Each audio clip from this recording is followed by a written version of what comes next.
In this video, we'll look at an application of a linear function. A bus transportation company charges a $200 flat rate for a one-day trip plus $25 for each person. Express the cost C of a one-day trip as a function of the number of people x going on the trip. All right, so they want us to name this function C. And C represents the cost of the day trip as a function of the number of people going on the trip, x. Okay, so C of x will be how we'll define this function. And what do we know?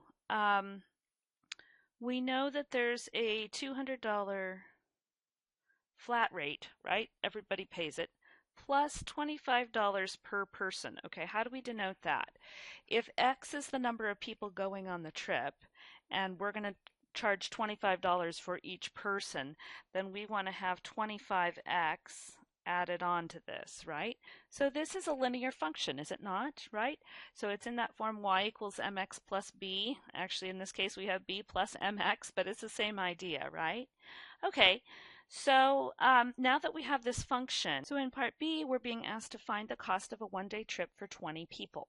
So we want to ask ourselves, okay, does that 20 represent an input or an output of the function? So you got to get real clear on what the input and the output represent. So the output represents the cost of the day trip. The input represents the number of people going. So if we have 20 people going and we're being asked what the cost is, we want to find C of 20, right?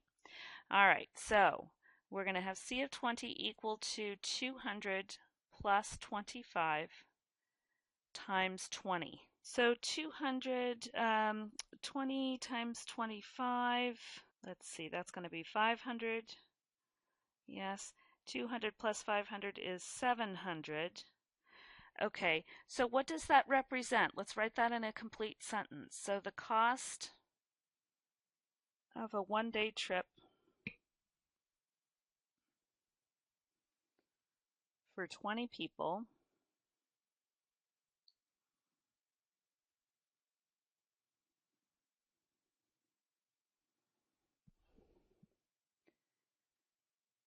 is $700.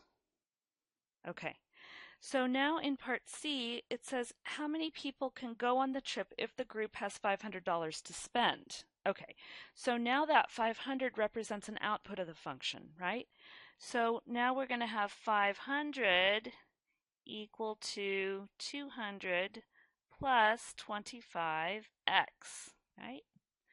Okay, and that fits with what we're being asked, right? It says how many people can go on the trip. So that represents an x value, okay? All right, so let's solve this. I have to subtract 200 from both sides.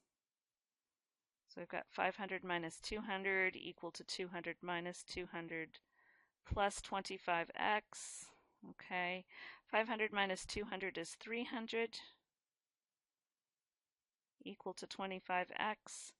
I have to divide both sides by 25. So 12 is equal to x. All right, so that means that 12 people can go on this trip if they have $500 to spend, right?